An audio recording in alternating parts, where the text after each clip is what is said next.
US లో doctor గా స్థిరపడాలని అనుకుంటున్నారా? అయితే అతి తక్కువ ఖర్చుతో ఎగ్ ప్లస్ తో సాకారం చేసుకోండి.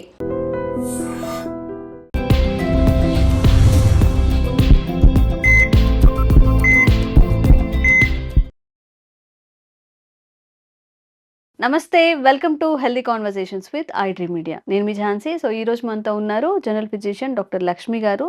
సో మీ ఇంట్లో ఎవరికైనా షుగర్ ఉందా? షుగర్ పేషెంట్స్ మీ ఇంట్లో ఉన్నారా? పాపం పేషెంట్స్ అనలేము, డయాబెటిక్ కి ఉన్న వాళ్ళు ఉంటే, అరే మాకు తెలీదు, ముందుగా తెలిసినట్లయితే ఈ లైఫ్ స్టైల్ని మేము కూడా హ్యాబిటేట్ చేసుకొని కొంచెం షుగర్ కంట్రోల్లో ఉంచుకునే వాళ్ళము అనే వాళ్ళందరికీ కూడా ఈరోజు చెప్పే టాపిక్ చాలా యూస్ఫుల్ అవుతుంది. తప్పకుండా వీడియో చివరి వరకు చూసే ప్రయత్నం చేయండి. నమస్తే మ్యామ్. నమస్తే అమ్మా. సో షుగర్ హ్మ్. ఇప్పుడు ఒక 10-15 ఇయర్స్ లేదా ఒక 20 ఇయర్స్ బ్యాక్ షుగర్ అంటే 30 అబోవ్ తర్వాతనో 40 అబోవ్ తర్వాతనో వాళ్ళ జీవన విధానాన్ని బట్టి వచ్చుండేది.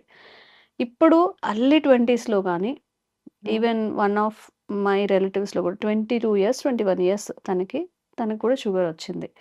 సో అసలు మన షుగర్‌ని పూర్తిగా తగ్గించుకోవచ్చా? లేదు, వాళ్ళకి తగ్గట్లేదు అంటే అట్‌లీస్ట్ కంట్రోల్‌లో ఉంచుకొని ఇంక వేరే ఆర్గాన్స్ బాడీలో డ్యామేజ్ అవ్వకుండా కాపాడుకునే అవకాశం ఉందా? ఉంది అంటే ఏం చేయాల్సుంటుంది? ఆ! షుగర్‌కి జనరల్‌గా ఏంటంటే మనం తినే ఫుడ్డే మెయిన్ ఆధారంగా ఉంటుంది యాక్చువల్లీ. అండ్ డైజెషన్ అయినాక లివర్ దాన్ని మెటబాలిజం ఎలా చేస్తుంది అంటే మనకి బాడీలో రిలీజ్ అయిన షుగర్ అది లివర్ దాన్ని గ్లైకోజన్‌గా ఎట్లా కన్వర్ట్ చేస్తుంది? ప్యాంక్రియాస్ దాన్ని మజిల్స్‌కి ఎంతవరకు సప్లై చేస్తుంది? ఎంత మనం బర్న్ చేస్తున్నాం? అంటే మనకు షుగర్ వల్ల మనకి ఎనర్జీ వస్తుంది. ఆ ఎనర్జీని మనం ఎంత ఖర్చు పెడుతున్నాం. సో సంపాదిస్తున్నాం కానీ ఖర్చు పెట్టట్లేదు కదా! సో ఖర్చు పెట్టే దగ్గర వరకు ఇవన్నీ చిన్న చిన్నవి ఫ్యాక్టర్స్ లాగుంటాయి.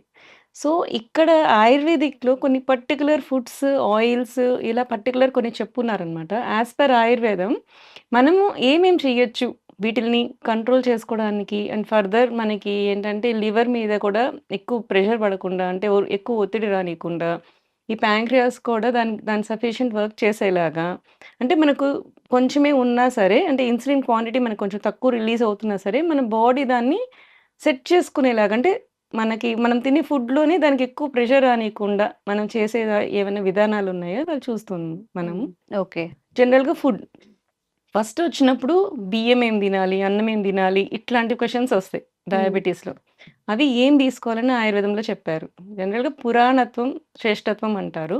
సో, అన్నం తీసుకునేటప్పుడు పాత బియ్యం మాత్రమే యూజ్ చేయాలి. పాత బియ్యం అంటే ఎంత పాత ఉండాలి అనే దానికి సంవత్సరం అని చెప్పి పర్టిక్యులర్‌గా కూడా చెప్తారనమాట. ఒక సంవత్సరం పాటు మనకి ఆగిన బియ్యము బెస్ట్ బియ్యం అని చెప్పి చెప్తారు. దానికేంటంటే ప్రాసెస్ అయ్యే కొద్దీ దాంట్లో ఉన్న ఈ క్విక్ రిలీజ్ ఆఫ్ షుగర్స్ అనేవి తగ్గుతాయన్నమాట. So, okay.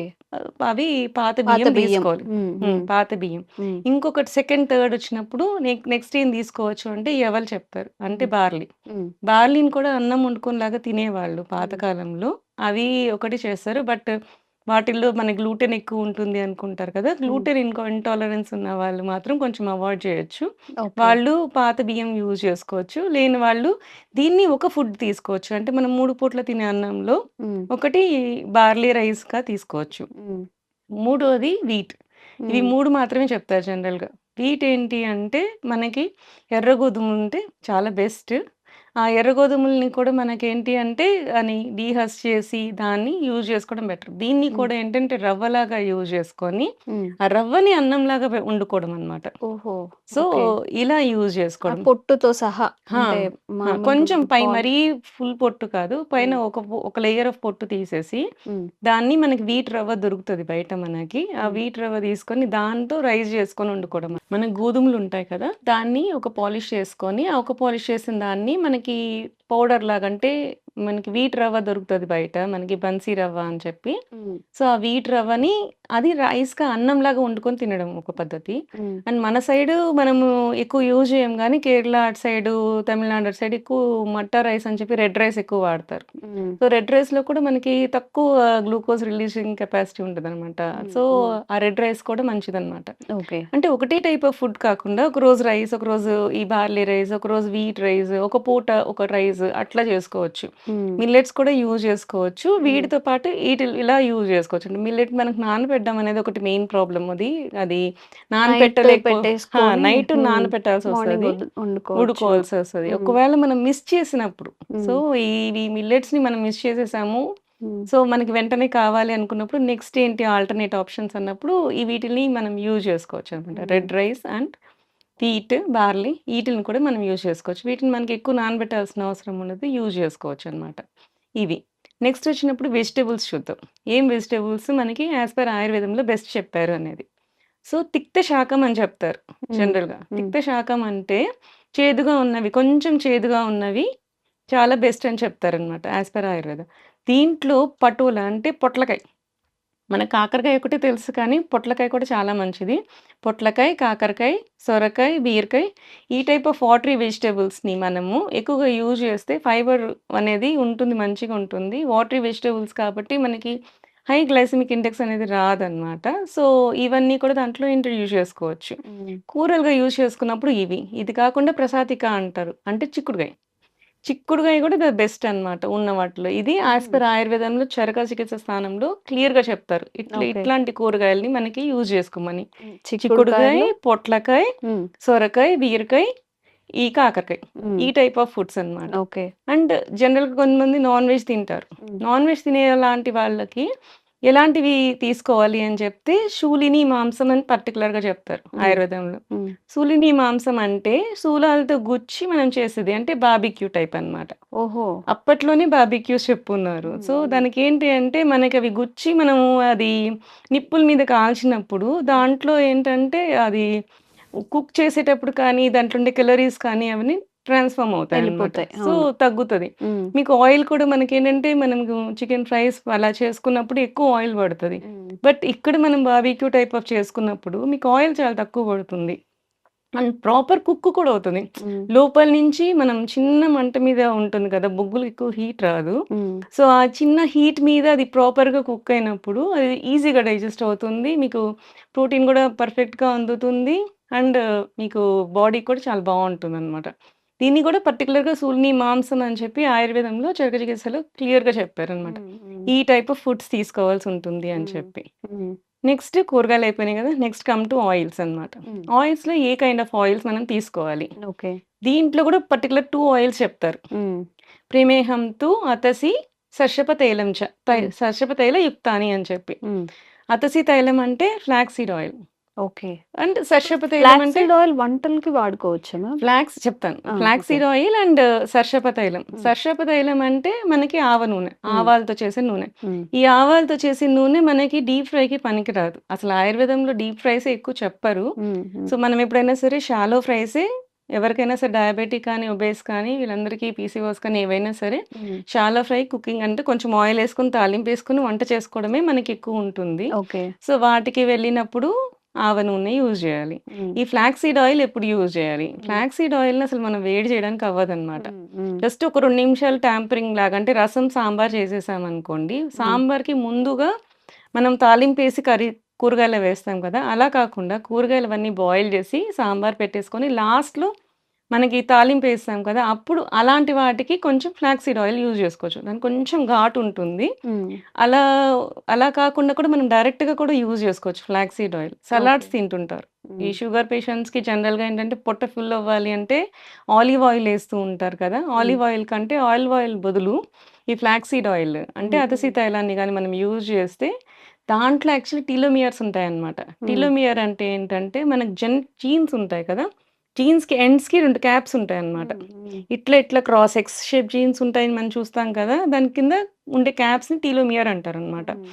వాటిల్ని రక్షించేది అంటే కొంచెం ఏజ్ వచ్చే కొద్దీ అవి ఊడిపోతూ ఉంటాయి. సో, ఊడిపోయే కొద్దీ మనకి ఏజింగ్ వస్తూ ఉంటుందన్నమాట. హ్మ్. ఈ బైండింగ్ కెపాసిటీని మనం పెంచేది ఏంటి అంటే టీలోమియర్స్ అంటారు. సో, ఇవి ఎక్కువ ఉంటుంది ఫ్లాక్స్ సీడ్స్‌కి. అందుకే ఫ్లాక్స్ సీడ్స్ అంత ఇంపార్టెన్స్ ఉందన్నమాట. హ్మ్. హ్మ్. సో, అట్లాంటి సలాడ్స్‌కి వాటికి ఎదసీ తైలం యూజ్ చేస్తే మనకేంటంటే ఏజనింగ్ వల్ల వచ్చే డయాబెటీస్ కూడా తగ్గుతుందనమాట. ఓకే. అంటే ఫర్దర్ రానీకుండా చేస్తుంది. మన హ్మ్. ఫుడ్‌లో ఇలాంటి ఆయిల్స్ మనం ఇంట్రొడ్యూస్ చేసుకుంటే మంచిది. హ్మ్. జనరల్‌గా ఏంటంటే వేడి చేస్తది కదా అని చెప్పి అంటారు. ఈ ఆవ నూనె కూడా వేడి చేస్తది. ఇది కూడా వేడి ఉంటుంది. వేడి ఉంటేనే బాడీలో మెటబాలిజం ఎక్కువుంటుంది. హ్మ్. సో, కొంతమందికి ఎవరికైతే వేడి తత్వం ఉందో వాళ్ళు జనరల్‌గా ఇట్లాంటి ఆయిల్స్ యూజ్ చేసినా సరే మజ్జిగని మనము ఇంట్రొడ్యూస్ చేసుకున్నా, బార్లీ జావని ఇంట్రొడ్యూస్ చేసుకున్నా గానీ, అంటే హ్మ్. మధ్యలో అవి వాడుతూ ఉంటే, ఆ వేడి శాతం అనేది తగ్గుతుందనమాట. ఓకే. ఓకే. సో, ఇట్లా హ్మ్. మనకేంది అంటే, మన బాడీ తత్వాన్ని బట్టి ఒకవేళ మనకిది వాడుతుంటే ఈ ప్రాబ్లమ్స్ వస్తున్నాయి అనుకున్నప్పుడు, దాన్ని కాంపెన్సేట్ చేసుకుంటా పోవాలి అనమాట. ఓకే. ఓకే. నెక్స్ట్ వచ్చినప్పటికి ఎక్సర్‌సైజ్. హ్మ్. ఎక్సర్‌సైజ్ జనరల్‌గా ఏం అది చేస్తుంటారు? మాత్రం చెప్పొద్దంటారు మన వాళ్ళు. ఎక్సర్‌సైజ్ జనరల్‌గా అంటే హ్మ్. అందరికి ఈ మధ్య బాగా ఉంది. హ్మ్. స్మార్ట్ వాచ్ పెట్టుకొని మరీ చేస్తున్నారు. హ్మ్. ఇప్పుడసలు మనం చెప్పక్కర్లేదు కొంతమంది చేసేస్తున్నారు కూడా. హ్మ్. హ్మ్. సో, అట్లాంటి వాళ్ళకేందంటే ఒక యాస్ పర్ ఆయుర్వేద ఏం చెప్తారు అంటే, ఒకటే రకం వ్యాయామము రోజు చేయొద్దు అనంటారు. హ్మ్. జనరల్‌గా వ్యాయామ యోగై వివిధైః ప్రయోగైః అంటారు. హ్మ్. అంటే ఒక టైప్ ఆఫ్ వ్యాయామం అంటే రోజు వాకింగ్ చేస్తున్నారా? సో, కొన్ని రోజులు అయ్యేసరికి మీ బాడీ దానికి అలవాటు పడిపోతది. హ్మ్. సో, దాని తర్వాత ఎక్సెస్ క్యాలరీస్ ఏమి అంటే ఎక్కువ బర్న్ అవ్వదనమాట. ఓకే. సో, నెక్స్ట్ ఏంటంటే మనము వేరే టైప్ ఆఫ్ ఎక్సర్సైజ్ చేయాలి. అంటే స్క్వాటింగ్ అంటే గుంజులు తీయడము. హ్మ్. మనం వినాయక చవితికి ఫస్ట్ వినాయకుడి దగ్గరికెళ్తే ఫస్ట్ చేసేదే గుంజులు తీయడం. హ్మ్. అది చేస్తే సగం బాడీ పైనుంచి కింద వరకు సెట్ అయిపోతది. హ్మ్. అట్లా. సో, మార్చుకోవాలి. ఇంట్లో కూర్చొని యోగా చేసుకోవడం, ఎక్సర్సైజ్ చేసుకోవడము అట్లా. ప్రాణాయామాలు చేసుకోవడం ఇవి చూసుకోవాలి. హ్మ్. నెక్స్ట్ పాయింట్‌కొచ్చేసరికి స్ట్రెస్. హ్మ్. ఇప్పుడు స్ట్రెస్ వల్ల కూడా డయాబెటిస్ పెరుగుతది. Stress leads to cortisol, cortisol leads to hormonal imbalances. Hmm. జనరల్‌గా అలా వచ్చినప్పుడు కూడా మనకు డయాబెటిస్ వస్తూ ఉంటుంది. సో, హ్మ్. ఇట్లాంటి స్ట్రెస్‌ని మనం కాంపెన్సేట్ చేసుకోవాలి అంటే ధ్యానం చేయడం, మెడిటేట్ చేయడం, ఉన్న అవర్స్‌లోనే ఈవినింగ్ మన టైం కుదుర్చుకొని మరి చేసుకోవడం అన్నమాట. ఇట్లాంటివి చేస్తూ మనము షుగర్‌ని కంప్లీట్‌గా కంట్రోల్‌లో పెట్టుకోవచ్చు. ఓకే. సో సో, మ్యామ్ జనరల్‌గా మనం ఎంత చేసినా గాని అంటే ఒక ప్రశాంతంగా బాడీ రిలాక్సేషన్ అవ్వడం ఇది కూడా ఇంపార్టెంటే కదా! అవును. సో, దానికి రిలేటెడ్‌గా ఏదైనా స్లీప్ ఉంటుందా? కూడా చాలా ఇంపార్టెంట్ అండి. హ్మ్. స్లీప్ కూడా సరిగ్గా లేకపోతే మళ్ళీ షుగర్ లెవెల్స్ కూడా డిఫరెన్స్ ఒస్తాయి. అవునా? అవును. హ్మ్. ఖచ్చితంగా ఒస్తాయి. జనరల్‌గా ఏంటంటే మనకి ప్రాపర్ స్లీప్ 8 అవర్స్ ఉండాలి. హ్మ్. సో, నాకు 8 అవర్స్ కుదరట్లేదు. హ్మ్. సో, నాకు 6 అవర్సే కుదురుతుంది అనుకున్న వాళ్ళకి జనరల్‌గా ఒక స్టడీ ఉందన్నమాట. Hmm. So, 1 hour of night sleep is equal to half an hour of morning sleep. హుహు. సో, ఇది ఒక స్టడీ. ఇది హ్మ్. చేసున్నారు. ఇది ప్రూవ్ అయింది. ఒకవేళ మనం నైట్ 6 అవర్సే పడుకోగలుగుతున్నాం. మనకు టైం లేదు అన్నప్పుడు, హ్మ్. అక్కడ 2 అవర్స్ మనం మిస్ చేస్తున్నాం. సో, హ్మ్. ఆ 2 అవర్స్‌కి బదులు 1 అవర్ ఆఫ్ మార్నింగ్ స్లీప్ అన్నమాట. హ్మ్. ఆఫ్టర్‌నూన్. హ్మ్. అది ఎప్పుడు పడుకోవాలి అది కూడా పర్టిక్యులర్‌గా చెప్పారు ఆయుర్వేదంలో. ఎప్పుడు పడుకోవాలి అంటే భోజనానికి ముందు పడుకోవాలి. హ్మ్. మీకు మధ్యాహ్నం నిద్రొస్తది. రోజు మీకు నిద్రపోయే అలవాటుంది అనుకోండి. మధ్యాహ్నం పూట అన్నం తినక ముందే ఒకసారి పడుకోండి. అది రివర్స్ చేస్తారు మన వాళ్ళు. రివర్స్ చేస్తాం కొంచెం మనం. మంచిగా తినేసాక ఆ! కాసేపు పడుకుంటాం. పడుకుందాము అదే. అనుకుంటారు. జనరల్‌గా హ్మ్. మనం ఏదైనా ఇంట్లో ఉండేవాళ్ళైతే హెక్టిక్ వర్క్ అయిపోయినప్పుడు ఒక హ్మ్. క్విక్ న్యాప్ తీసి దాని తర్వాత లేసి భోంచేయండి. అప్పుడు కంటిన్యూషన్ మళ్ళీ భోజనం చేశాక శతపథం గచ్చేతంటారు. హ్మ్. అంటే 100 అడుగులు నడవాలి. అవునా? ఆ! హ్మ్. ప్రతి మీల్ అయిపోయినాక 100 అడుగులు నడిస్తే హ్మ్. అది మన బాడీలో ప్రతిదీ అక్కడ మూవ్‌మెంట్ అనేది ఉంటుందన్నమాట. అచ్చా! So, okay. ఇదంతా కూడా యాస్ పర్ ఆయుర్వేదం చెప్తారు. యోగరత్నాకరం కానీ, చరక చికిత్సలో గానీ, ఇవన్నీ కూడా ఇంత క్లియర్‌గా చెప్తారు. హ్మ్. ఏం తినాలి? ఎలా ఉండాలి? ఎన్ని అవర్స్ పడుకోవాలి అని. ఒకవేళ 7 అవర్సే పడుకున్నాము. నైట్ టైమ్స్ మనకి 7 అవర్స్ స్లీప్ దొరికింది. నెక్స్ట్ రోజు ఎంత పడుకోవచ్చు అంటే హాఫ్ అన్ అవర్ చాలు. హ్మ్. ఎందుకంటే half an hour is equal to 1 hour of night sleep కాబట్టి. Okay. So, 8 hours proper sleep ఉన్న వాళ్ళకి ఆఫ్టర్‌నూన్ నిద్రొచ్చినా సరే try to avoid that one. Hmm. లేసి కొంచెం తిరగండి హ్మ్. జనరల్‌గా. హ్మ్. హ్మ్. అండ్ ఇంకొక పర్టిక్యులర్‌గా కూడా ఒకటి చెప్తారనమాట. నిద్ర మధ్యాహ్నం పోవాలి అనిపించినప్పుడు ఒకవేళ 8 అవర్స్ స్లీప్ అయిపోయింది. హ్మ్. స్టిల్ మీకు నిద్రొస్తుంది ఆఫ్టర్‌నూన్. సో, అది మన బాడీకి ఏమి హార్మ్ చేయకూడదు. బట్ నిద్ర మనం రిలాక్స్ అవ్వాలి అంటే ఏం చేయాలంటే చైర్‌లో కూర్చొని పడుకోమంటారు. హ్మ్. హ్మ్. జనరల్‌గా. అంటే మనకి పాతకాలంలో వాలు కుర్చీలుండేవి. ఇట్లా వంగి ఉండేవి చూసారా? హ్మ్. హ్మ్. అట్లాంటివన్నమాట. రిలాక్స్ అయ్యి జస్ట్ పడుకోవడం. అంటే హ్మ్. స్ట్రెయిట్‌గా బాడీని పడుకోబెట్టకుండా రిలాక్స్ అయ్యి పడుకోవడం. హ్మ్. జనరల్‌గా ఏంటంటే తిన్న వెంటనే పడుకుంటారు చాలామంది. దానివల్ల ఏంటంటే గ్యాస్ట్రిక్ రిఫ్లెక్సెస్ వస్తుంటాయి. హ్మ్. సో, ఫుడ్ అంతా పైకి రావడము, పైపింగ్ దీనికి యాక్చువల్‌గా మనకి స్ఫింక్టర్ ఉండదు. హ్మ్. స్టమక్ నుంచి ఇంటెస్టైన్‌కి స్ఫింక్టర్ ఉంటది. సో, మనం తిన్నది వెంటనే కిందకి వెళ్ళిపోదనమాట. ఆగుతది, ఆపుతది. హ్మ్. తర్వాత డైజెస్ట్ అయ్యి కిందకెళ్తది. కానీ ఈసోఫాగస్‌కి స్ఫింక్టర్ ఉండదు. హ్మ్. హ్మ్. దానివల్ల ఏంటంటే నువ్వు కొంచెం ఎక్కువ తిన్నా గాని పైకొచ్చేసే అవకాశాలుంటాయన్నమాట. ఓకే. సో, అందుకని తిన్న వెంటనే మనకి జనరల్‌గా పడుకోవడం అనేది మంచిది కాదు. సో, హ్మ్. ఇట్లాంటి వాటికి ఎలా చేయాలి అనేది పర్టిక్యులర్‌గా ఈ విధంగా చేయాలి అని కూడా క్లియర్‌గా ఆయుర్వేదిక్‌లో చెప్పారండి. ఓకే.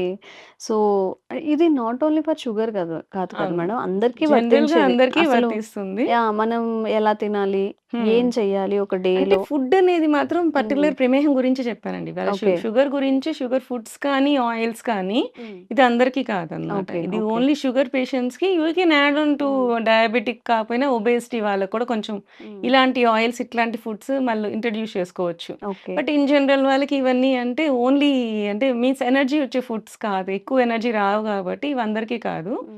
ఈ ఫుడ్ కానీ, ఈ పర్టిక్యులర్ ఆయిల్ ఎక్సైజ్ అవన్నీ అందరూ పాటించొచ్చు. Food okay. అండ్ ఆయిల్ మాత్రం ఎక్స్‌క్లూజివ్ ఫర్ డయాబెటిక్స్ అనుకోవచ్చు. ఓకే. ఓకే. సో, డయాబెటిక్ పేషెంట్స్‌కి చెప్పినదంతా డయాబెటిక్ పేషెంట్స్ పాటించండి. మిగతా వాళ్ళు గూడా మనం తినేసి అలా కూర్చోవడం, లేదా తిన్న వెంటనే పడుకోవడం, మధ్యాహ్నమైనా, నైట్ అయినా అలా చేస్తూ ఉంటాం కదా! అట్‌లీస్ట్ ఒక 10 నిమిషాలు, అట్‌లీస్ట్ 15 నిమిషాలన్నా నడవడానికి కేటాయించండి. ఆ టైం మనం ఏమీ చేయము. జస్ట్ స్క్రోల్ చేసుకుంటూను, టీవీ చేస్తూనే ఉంటాం తప్ప, మన ఆరోగ్యం కోసం కూడా కొంచెం ఆలోచించి, సో, ఈ విధానాలు పాటిస్తే మనం ఇంకొంచెం హెల్తీగా ఉండే అవకాశం ఉంటుంది. అండ్ ఇలాంటి బోలెడన్ని అవేర్‌నెస్ కల్పించే హెల్త్ వీడియోస్ మేమంతరు చేస్తూనే ఉంటాము. Thank you so much ma'am. Thank you.